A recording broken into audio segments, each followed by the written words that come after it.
uno debe decidir en su corazón cuánto dar.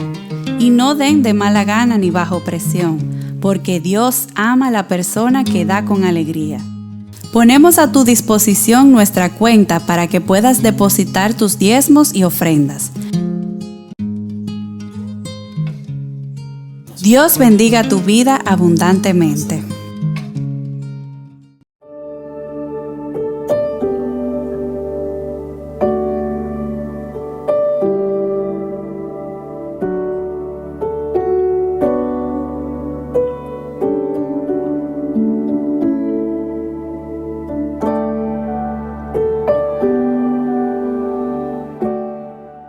Amén.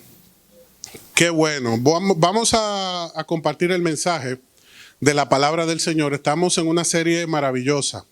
Y yo quiero que tú le digas en este día, Señor, háblame. Ahí donde estás, dile, Señor, háblame.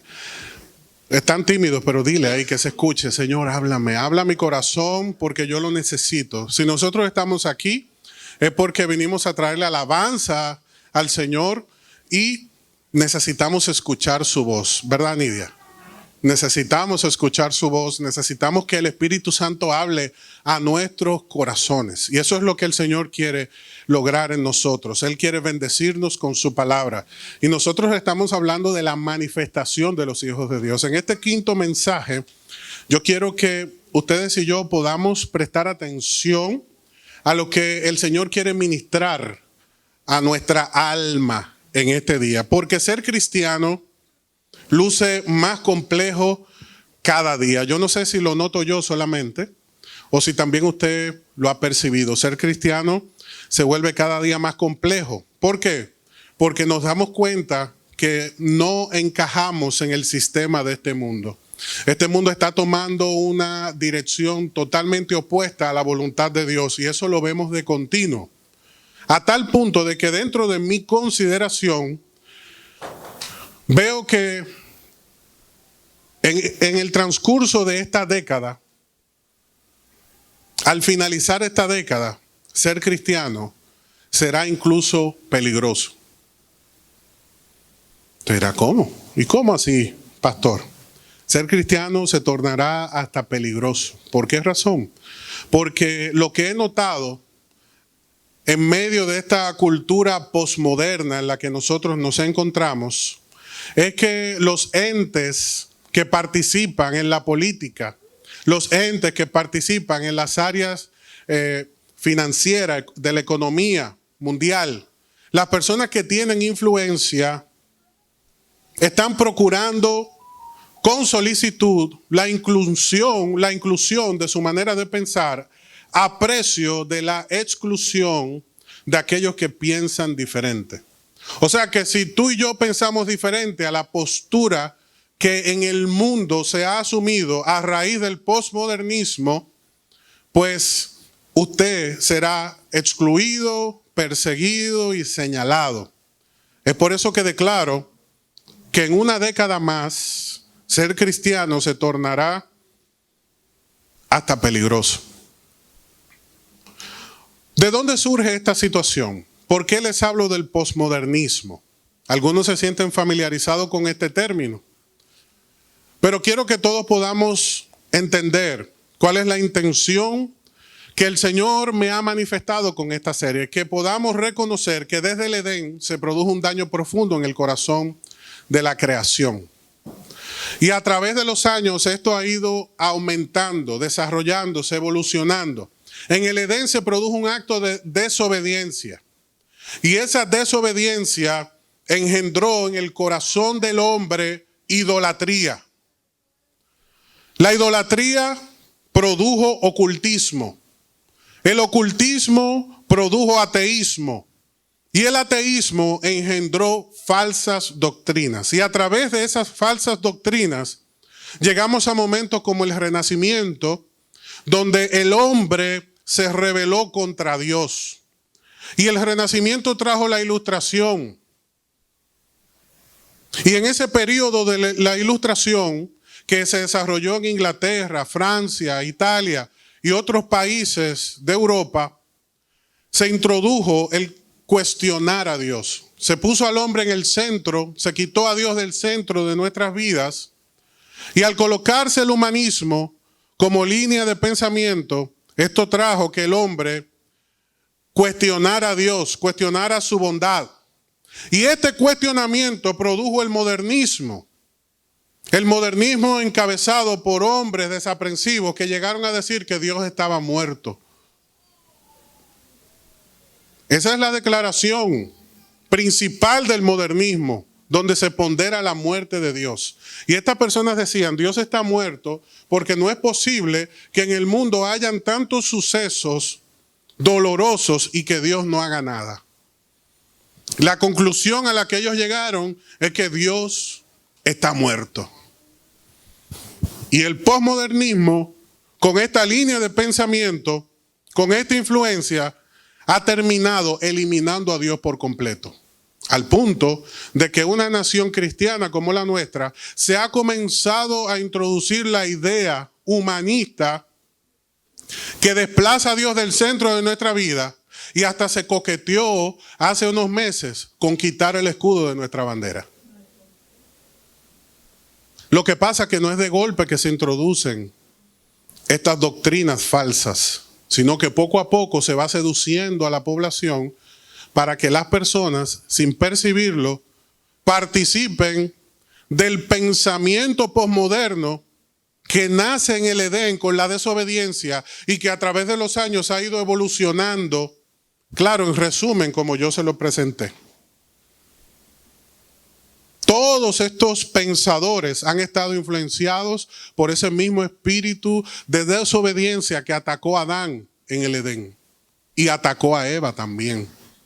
Y a través de los años hemos visto cómo esto se ha desarrollado, dejándonos en una condición donde claramente vemos que el deseo le ganó a la razón. Ese es el análisis que podemos concluir de los eventos que se están produciendo en la humanidad de nuestros días. El deseo le ha ganado a la razón.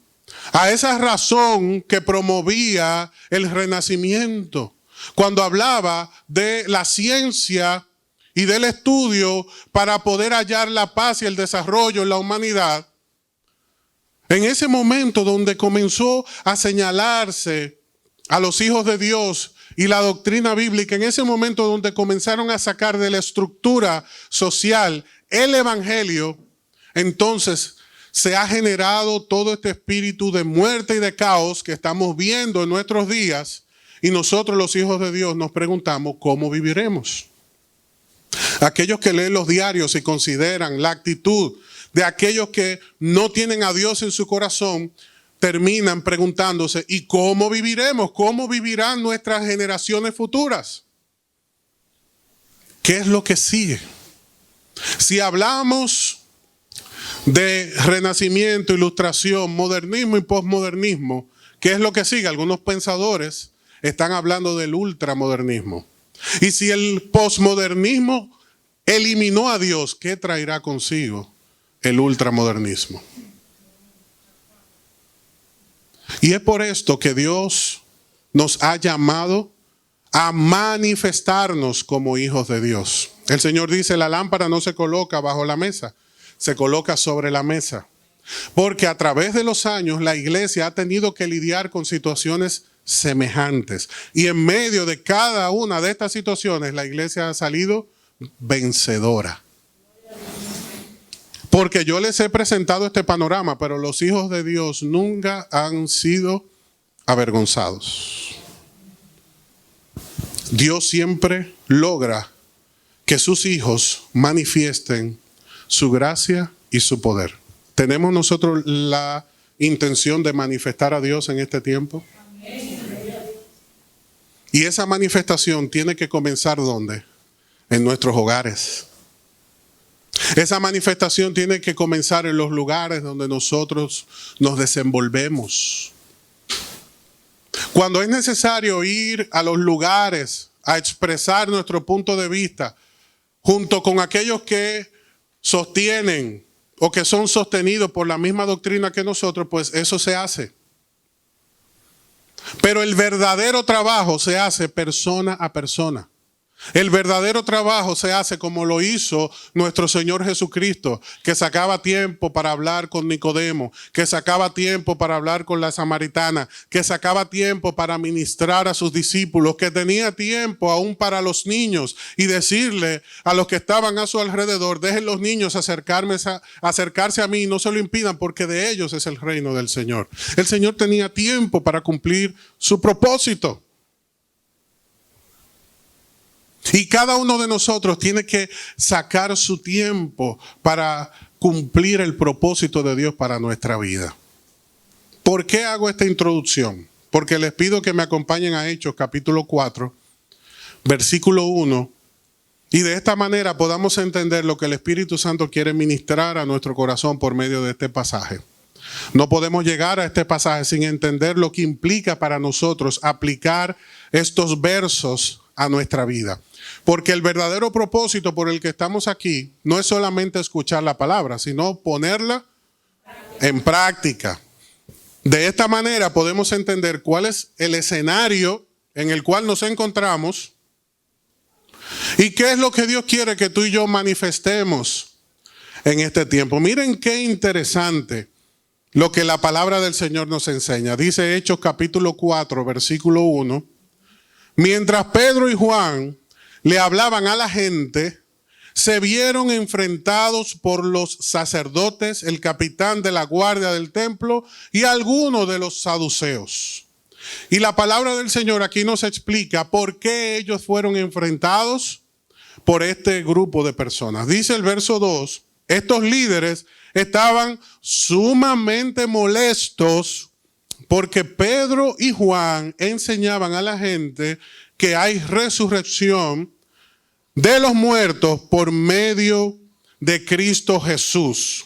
Los arrestaron y como ya era de noche, le metieron en la cárcel hasta la mañana siguiente, pero muchos de los que habían oído el mensaje lo creyeron. Así que el número de hombres que creyeron ascendió a un total aproximado de 5,000 hombres.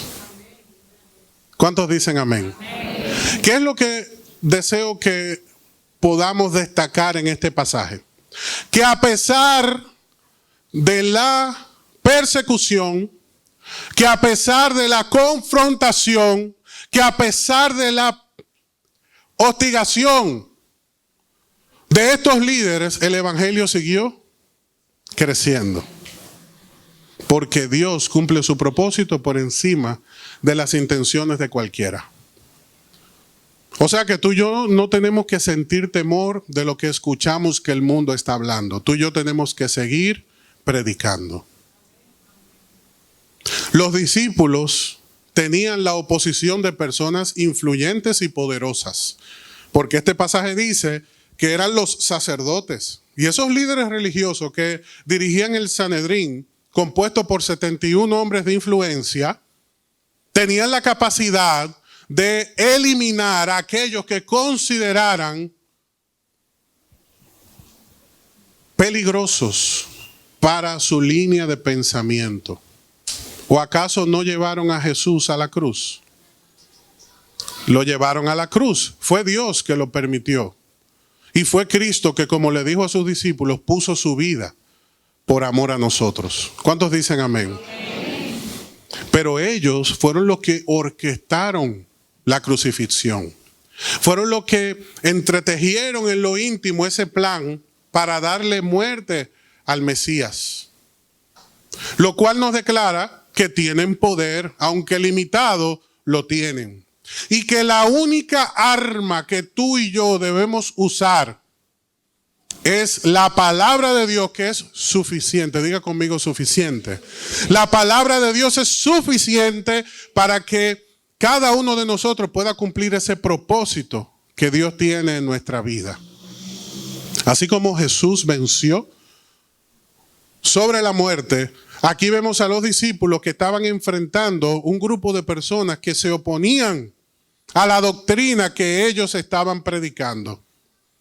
¿Y cuál era la doctrina que estaba predicando Pedro y Juan? la resurrección de los muertos, que hay esperanza para aquellos que confían en Jesús. Que hay esperanza más allá de la muerte para aquellos que confían en Cristo.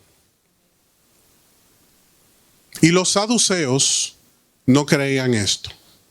Los saduceos entendían que no había resurrección después de la muerte.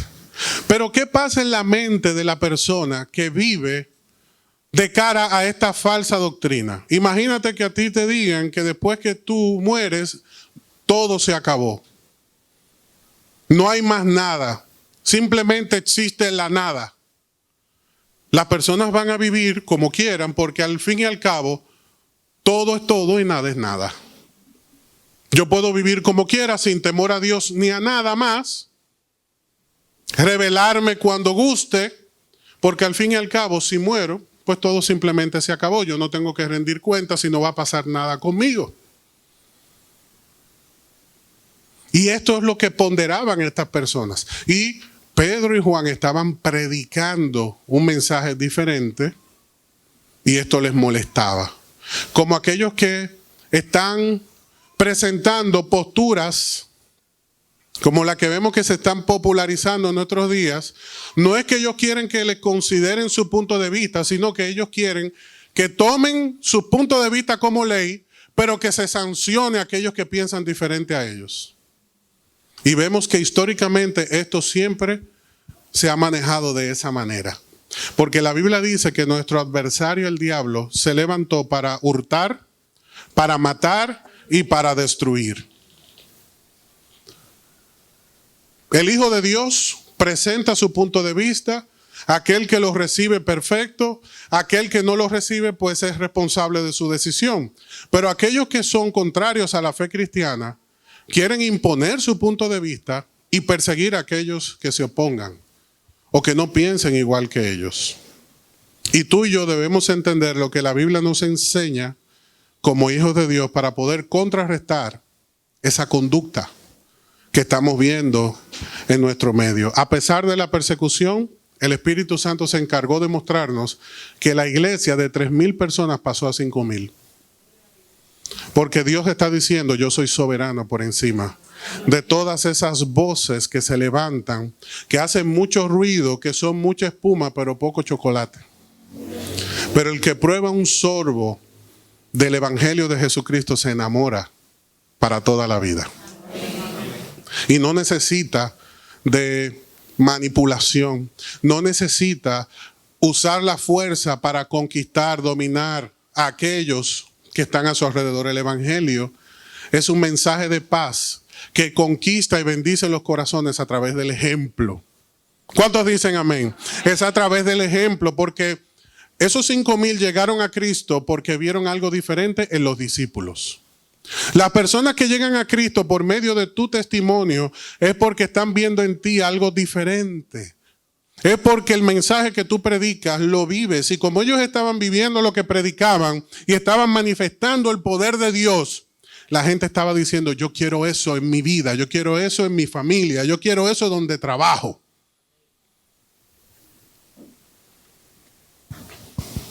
La persecución no es nueva. Nos tocan momentos fuertes, pero los discípulos fueron valientes. Fueron valientes y hoy lo vamos a comprobar.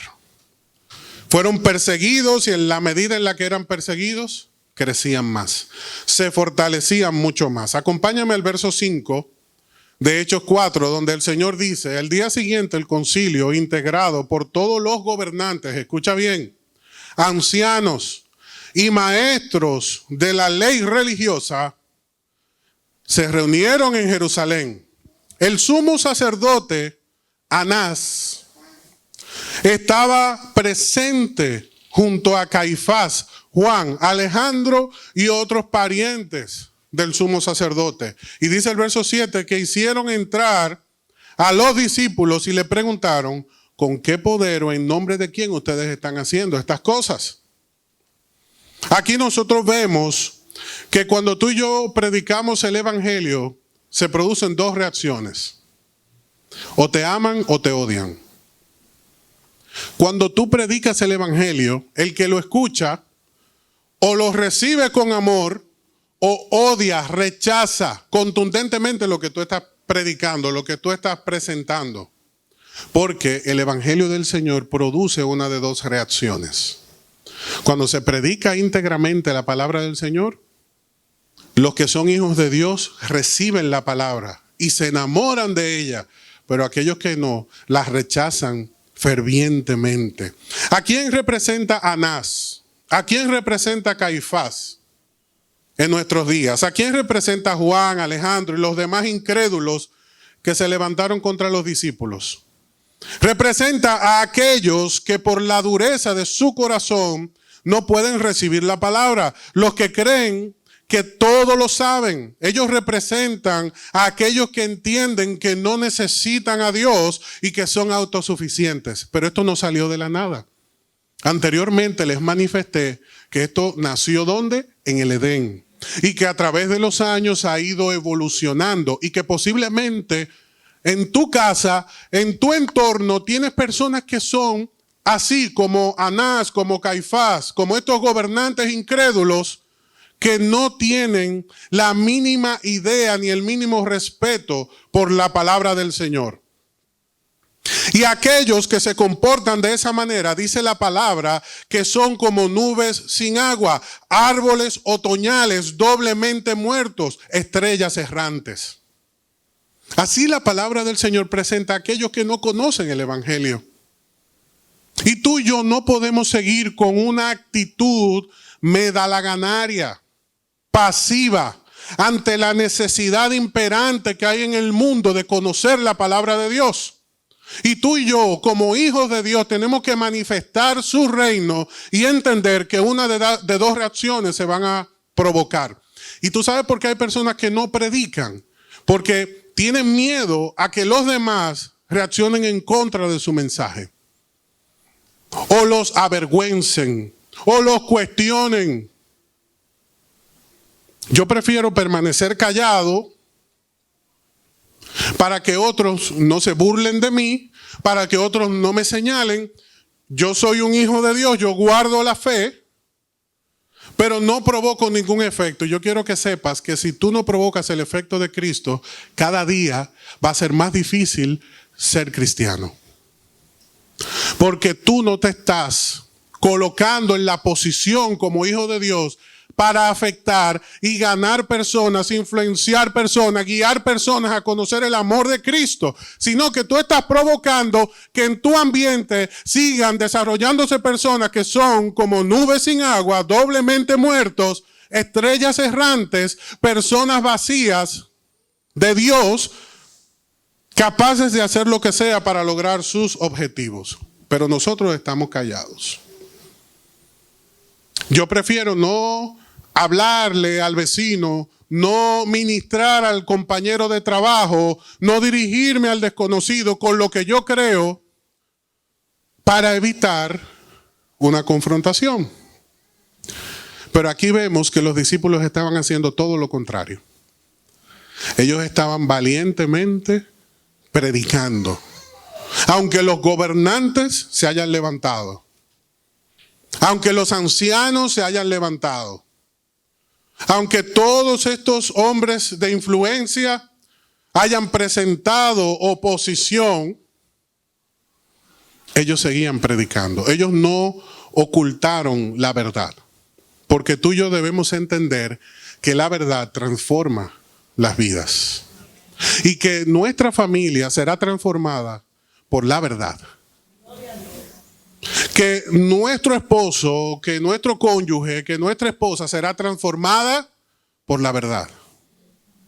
Que nuestros hijos serán transformados por la verdad.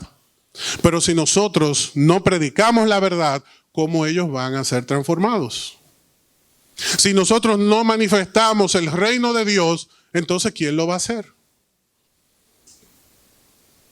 Si nosotros seguimos asistiendo a la iglesia, recibiendo el mensaje, pero viviendo el resto de nuestra vida a nuestra manera, sin afectar a nadie, ¿usted cree que la iglesia hubiese crecido de 3,000 a 5,000? No. Y es que cada día será más peligroso. Pero cada día el poder de Dios se manifestará con mayor ímpetu y amplitud a través de nosotros. Es que no debemos temer, porque Dios capacita, cuida y protege al que Él envía. Y debemos recordar que cuando una persona empieza a sentirse autosuficiente, comienza a sembrar la decadencia en su vida. Cuando tú tienes un cónyuge autosuficiente, un compañero de trabajo autosuficiente, que no está siendo ministrado por la palabra de Dios, esa persona tiene pensamientos decadentes. Piensa de continuo en lo malo, como éramos nosotros. La Biblia lo dice. Que de continuo procurábamos el mal cuando no teníamos a Cristo en el corazón. Y tú y yo tenemos que utilizar la influencia que Dios nos ha dado, participar del llamado que Dios nos ha hecho. Hay personas aquí que oran, por ejemplo, por un familiar, que desean el cambio en su lugar de trabajo, que desean una transformación en algún área de su vida. ¿Cómo se logra esa transformación? Dice el verso 8 de Hechos 4, que Pedro hizo todo lo que hizo, que Juan hizo todo lo que logró, los milagros que lograron, por la sencilla razón de que estaban llenos del Espíritu. ¿Qué es lo que tú y yo necesitamos en este día? Llenura espiritual. Porque es a través de esa llenura que somos transformados y los que están a nuestro alrededor también serán transformados. Es por medio de la llenura espiritual. Dice este pasaje que los gobernantes y ancianos del pueblo los interrogaron porque ellos realizaron una buena obra en la vida de un lisiado. Si ustedes retroceden a Hechos 3, se van a encontrar con la historia de aquel hombre que ponían en la puerta de la Hermosa a pedir cada día, en la puerta del templo. Y Pedro y Juan pasaron por allí y él hizo lo usual, le pidió una limosna. Y dice la Biblia que Pedro le dijo, y ustedes se lo saben, yo no tengo plata ni oro, pero de lo que tengo te doy. Levántate en el nombre de Jesús. Y ese lisiado se levantó. Y esto concernó a los gobernantes. Y es por eso que ellos le están llamando a rendir cuentas. Y le dicen, ¿con qué autoridad ustedes hicieron eso?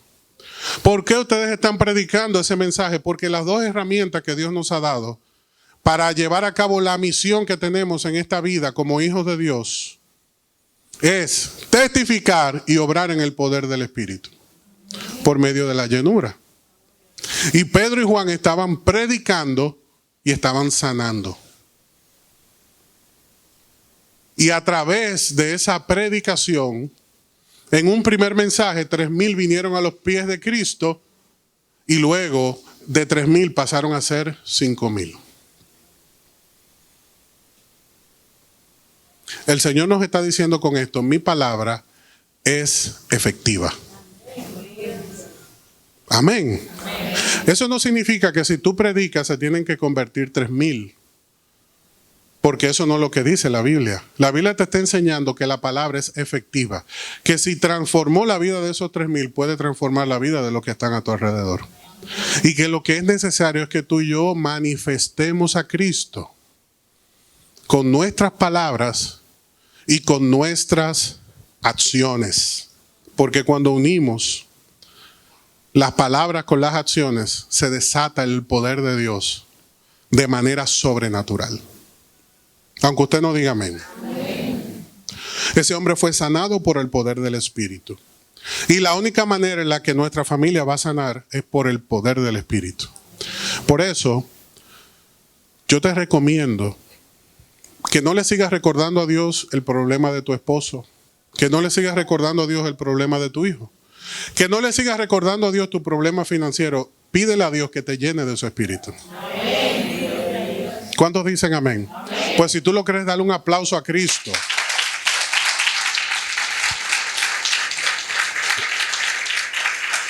Amén. Lo que el creyente necesita es llenura espiritual, porque es la llenura que transforma la vida de todos nosotros.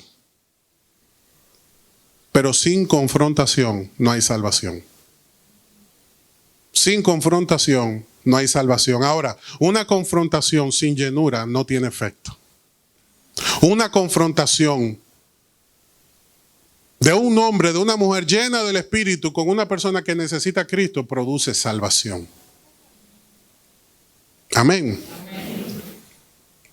La transformación que tú y yo esperamos, la respuesta de Dios que tú y yo necesitamos, está en Cristo. Y se logra a través de la llenura del Espíritu. Ustedes nunca vieron que los discípulos andaban pidiéndole otras cosas a Dios, porque es que Cristo les había enseñado, ocúpense de mi reino, ¿y qué? Y todo lo demás, ellos estaban disfrutando las añadiduras. Y Pedro podía declarar, yo no tengo plata ni oro, pero él en ningún momento dijo que tuviera falta de ningún bien. Los discípulos no manifestaban que tenían una necesidad que les impidiera estar tranquilos y en paz. Más bien el apóstol Pablo dijo en Filipenses muy claramente, yo sé vivir con poco y con mucho. Y en todo he aprendido a estar como contento. El contentamiento. ¿Cómo llega el contentamiento? Por medio de la llenura del Espíritu. ¿Y cómo llega la llenura del Espíritu? Dice Hechos 5:32, que Dios llena de su Espíritu a aquellos que le obedecen. Cuando tú te levantas y le dedicas tiempo a tu comunión con Dios, tú le obedeces y tú también eres lleno de su Espíritu. El que inicia el día bien, termina el día bien. Pero el que lo inicia mal, termina mal. Cada uno de nosotros debe entender el poder de la congruencia. Cuando somos coherentes con lo que decimos y con lo que hacemos. El poder de la congruencia. Cuando tenemos una vida congruente con el Evangelio y con lo que predicamos, Dios nos bendice. Pero Dios no puede bendecir a una persona incongruente porque está abonando una mala actitud en el corazón de su hijo. Él le hace saber a su hijo que algo anda mal a través de las circunstancias para que su hijo, su hija pueda entender que algo debe cambiar. Él le hizo saber a David que algo andaba mal. Y por eso David desesperadamente dijo, vuélveme el gozo de tu salvación y espíritu noble me sustente, porque el Espíritu Santo se le apagó.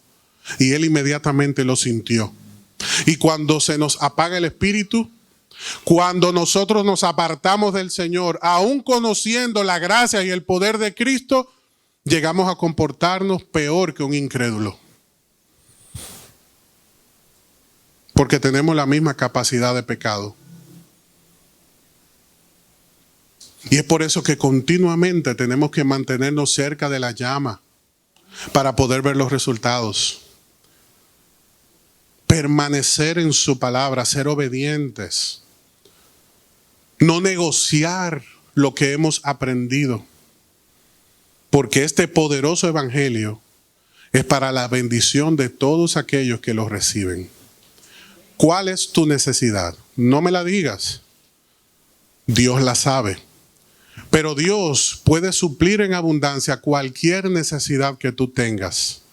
El problema no es tu necesidad, el problema es tu corazón.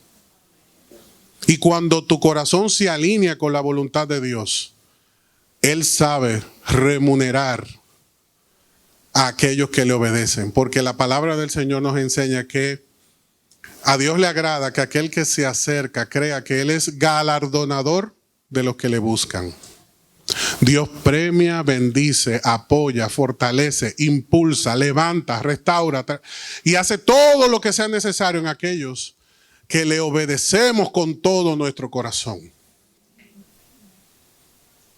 Y en este día tú y yo necesitamos desesperadamente comunicar ese evangelio.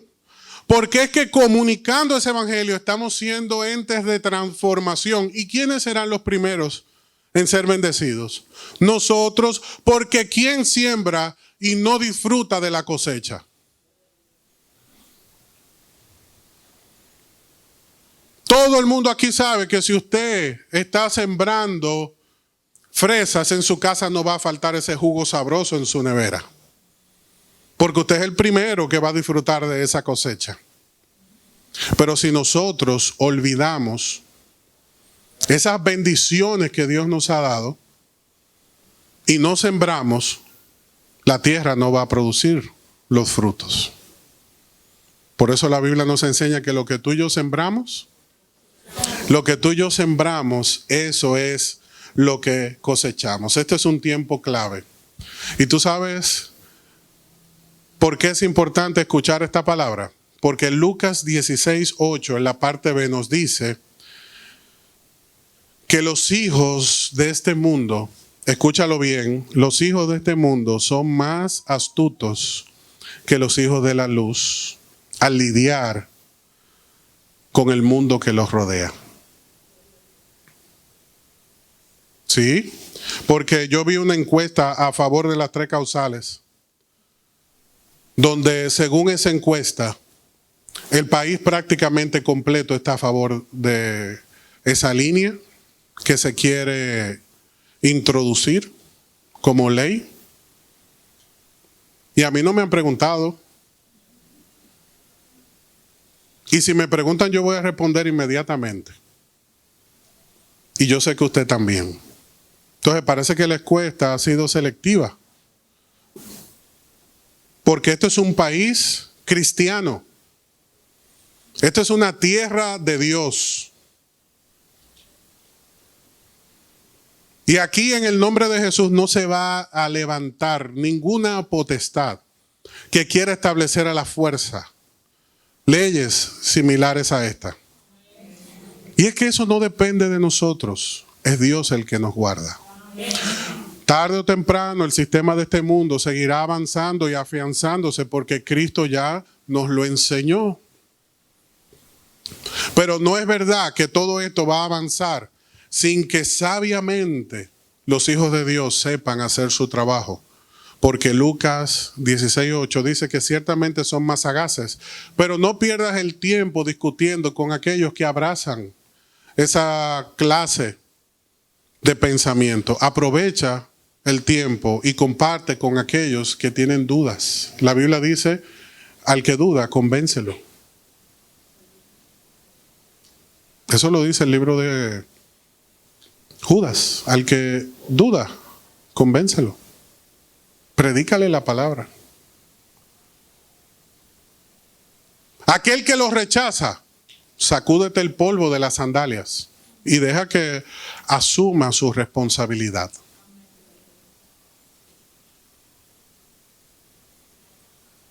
Pero al que duda, convéncelo. Y tú y yo tenemos que comenzar a hacer nuestro trabajo. Mínimo, tenemos contacto con 20 personas en un día. Y de esas 20 personas, a todos los podemos influenciar. Hablándoles acerca de Cristo. Y un corazón lleno de Cristo nunca va a aceptar pensamientos de muerte. Amén. Y ese es el trabajo que Dios quiere que tú y yo realicemos. El amor sigue sanando hoy. Sigue sanando el odio, la amargura y toda clase de enfermedad. La Biblia dice que el amor cubre multitud de faltas. Las necesidades que tiene esta sociedad las puede suplir Cristo. Solo Él nos puede cambiar. La solución está en que tú y yo seamos llenos del Espíritu. El mundo cambia constantemente, sus ideas también, pero la fe que sostiene nuestra vida es inconmovible. Y tú y yo tenemos que participar de este evangelio con nuestra propia vida. Termino con el verso 13. Presten atención. Aquí viene la parte más importante de este tema. Dice el verso 13, los miembros del concilio quedaron asombrados cuando vieron el valor de Pedro y de Juan. porque veían que eran hombres comunes sin ninguna preparación especial en las Escrituras. También los identificaron como hombres que habían estado con Jesús. Y dice el verso 14, sin embargo, dado que podían ver allí de pie entre ellos al hombre que había sido sanado, no hubo nada que el concilio pudiera hacer. Así que les ordenaron a Pedro y a Juan que salieran de la sala del concilio y consultaron entre ellos. ¿Tú sabes por qué el Señor nos lleva a este pasaje? Porque Dios quiere que tú y yo entendamos que los hechos, escucha bien, los hechos son irrefutables. Los hechos son irrefutables. Por eso les hablaba del poder de la congruencia. Ellos tenían la autoridad para encarcelarlos, para quitarles la vida, para hacer muchas cosas contra ellos, perjudiciales. Pero dice este pasaje, sin embargo, que a pesar de todo su poder, el lisiado estaba sano y estaba en medio de ellos. Entonces, ¿cuál era el argumento que iban a utilizar? ¿Qué fue lo malo que hicieron? En pocas palabras, encárgate de hacer la obra y Dios hace el resto. ¿Quién usted cree que los defendió? Cristo, porque los hechos estaban allí. Cuando tú tengas un tema en el trabajo, cuando tengas un tema en el matrimonio, recuerda que los hechos son irrefutables. Tu amor está allí. Tus resultados están allí. A ti te pueden decir que tú no estás trabajando, pero los resultados están ahí. Me puedes acusar todo lo que tú quieras. Mis resultados están aquí. Encarguémonos de hacer la obra y Dios se encarga de protegernos, de cuidarnos. Si tú tienes un tema con tu hijo, no dejes de hacer el trabajo. Si tienes un tema con tu padre, no dejes de hacer el trabajo. Porque los hechos son irrefutables y la Biblia dice que la palabra no retorna vacía. Y cuando tú y yo compartimos esa palabra y a través del poder de la congruencia, nosotros vamos a ver resultados. Pero si aprendemos solamente a quejarnos, no vamos a ver nada. Si aprendemos solamente a cuestionar, no vamos a ver nada. Dice la Biblia que en ellos se manifestaba Cristo porque ellos reconocieron que habían estado con Jesús. ¿Qué es lo que los demás ven en ti?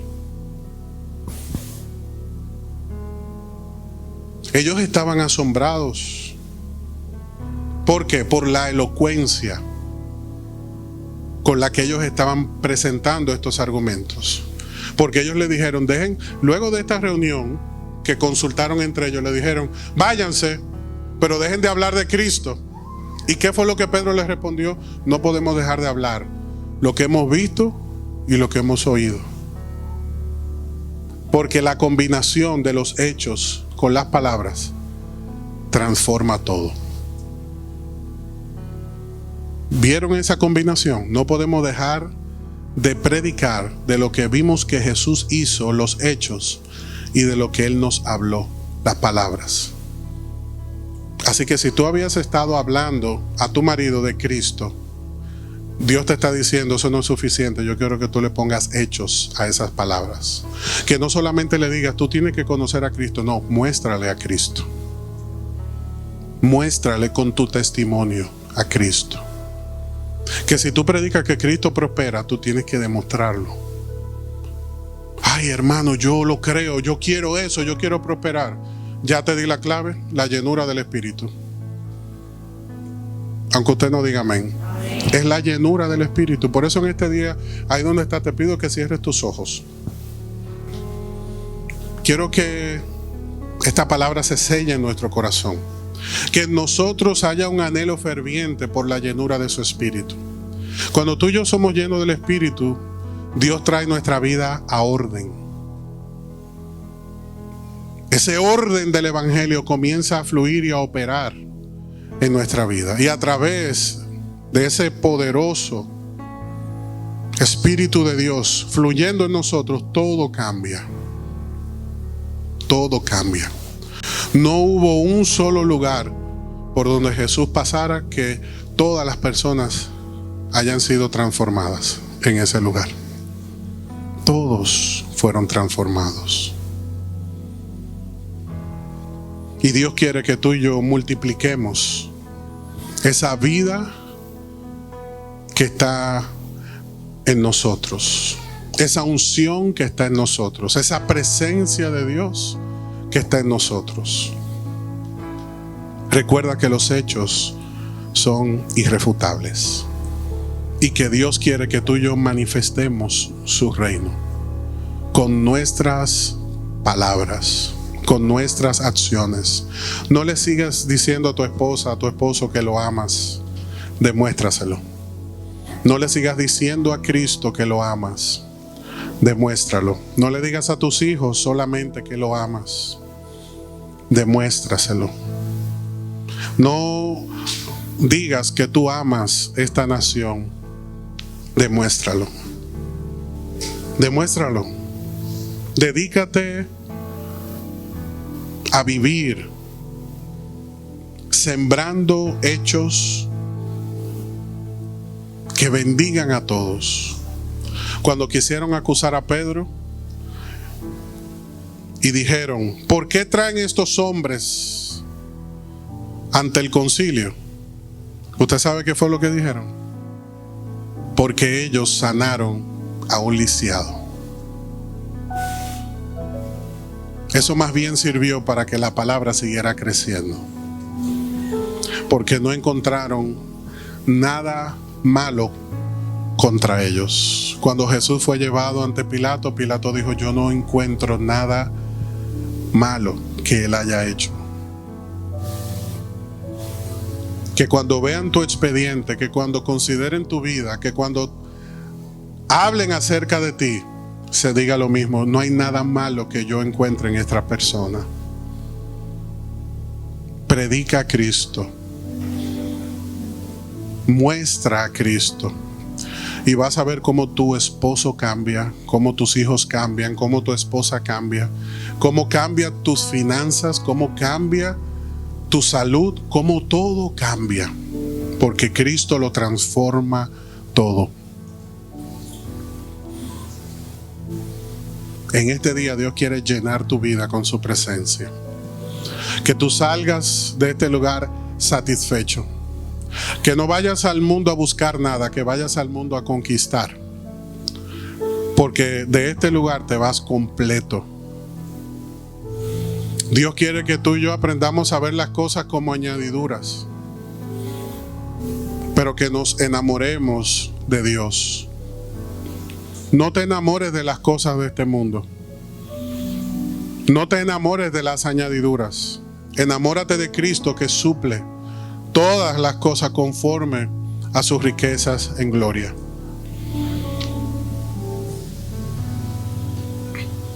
Lo mejor que le podía pasar a un enfermo era encontrarse con Jesús en el camino.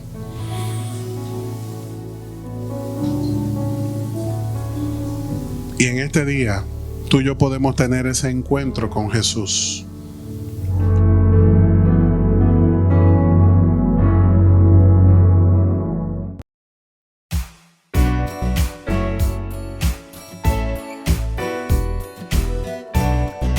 Somos Iglesia Salem y te invitamos a suscribirte a nuestro canal de YouTube y a seguirnos en Instagram y Facebook como iSalem RD. Queremos bendecirte con un mensaje que transformará tu vida. Estamos ubicados en el kilómetro 8,5 de la Avenida Independencia, en el primer nivel de la Plaza Don José Oscar. Adoremos juntos al Dador de vida y crezcamos integralmente en esta gran familia.